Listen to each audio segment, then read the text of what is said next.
ഇക്ബാൽ അറക്കലിനൊപ്പം ഇപ്പോൾ ഫയർഫോഴ്സ് ഉദ്യോഗസ്ഥർ കൂടിയുണ്ട്. മുതിർന്ന പോലീസ് ഉദ്യോഗസ്ഥരും ഇക്ബാലിനൊപ്പമുണ്ട്. ഇക്ബാൽ, ഈ അപകടം നടന്ന മണിക്കൂറുകൾ പിന്നിടുകയാണ്. അതിനെക്കുറിച്ച് ഔദ്യോഗികമായി ഉദ്യോഗസ്ഥർ നൽകുന്ന വിവരങ്ങൾ എന്തൊക്കെയാണ്? എന്താണ് അവരെത്തിയിരിക്കുന്ന ഒരു കൺക്ലൂഷൻ?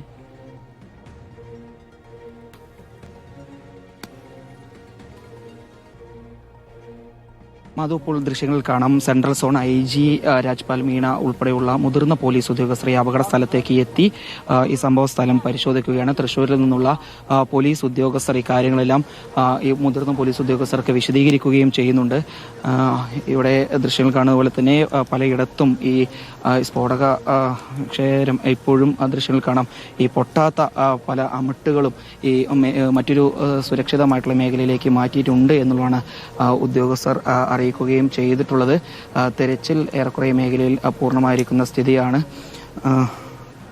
മറ്റ് ഇടങ്ങളിലൊന്നും ആരും തന്നെ ഇല്ല. പരിക്കേറ്റ മുഴുവൻ ആളുകളെയും ആശുപത്രികളിലേക്ക് മാറ്റാൻ സാധിച്ചിട്ടുണ്ട് എന്നുള്ളതാണ് ഉദ്യോഗസ്ഥർ അറിയിക്കുന്നത്. ഏതായാലും ഈ പ്രദേശം പൂർണ്ണമായും അടയ്ക്കാൻ വേണ്ടി പോവുകയാണ്. കൂടുതൽ പരിശോധനകൾക്ക് വേണ്ടി നിലവിൽ ഒരു ആദ്യഘട്ടത്തെ പരിശോധന പൂർത്തീകരിക്കുന്ന സമയത്ത് നിലവിൽ ഇവിടെ പരിക്കേറ്റ മുഴുവൻ ആളുകളെയും ആശുപത്രികളിലേക്ക് മാറ്റാൻ സാധിച്ചു എന്നുള്ളതാണ് ഉദ്യോഗസ്ഥർ പറയുന്നത്. ഏതായാലും പരിശോധന തുടരുകയും ചെയ്യും. വെളിച്ചക്കുറവുണ്ട്. ആ വെളിച്ചക്കുറവ് പ്രതിസന്ധി മറികടന്നുകൊണ്ട് തന്നെ ഈ പരിശോധന തുടരാണ് ഉദ്യോഗസ്ഥരുടെ തീരുമാനം. ദൃശ്യങ്ങൾ കാണുന്ന പോലെ തന്നെ പലയിടത്തും ഇപ്പോഴും ഈ പടക്കത്തിന് തീ പിടിച്ച് കിടക്കുന്നത് നമ്മൾ കാണുന്നുണ്ട്. അതെല്ലാം ഓരോ ഉദ്യോഗസ്ഥരെത്തി നിർവീര്യമാക്കുന്നും ഉണ്ട്.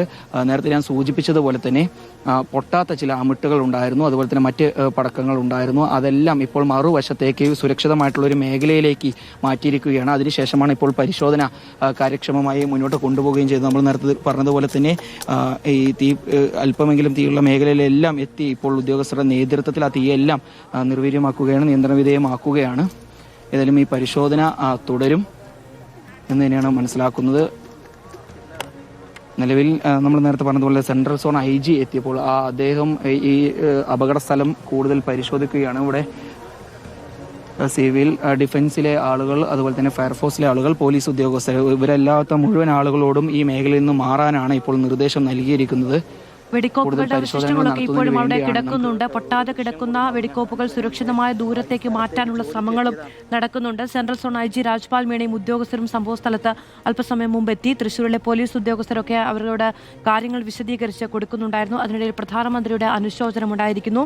പരിക്കേറ്റവർ എത്രയും പെട്ടെന്ന് സുഖം പ്രാപിക്കട്ടെ എന്ന് പ്രധാനമന്ത്രി ആഴത്തിലുള്ള ദുഃഖവും അദ്ദേഹം ഈ അപകടവുമായി ബന്ധപ്പെട്ട് രേഖപ്പെടുത്തിയിരിക്കുന്നു.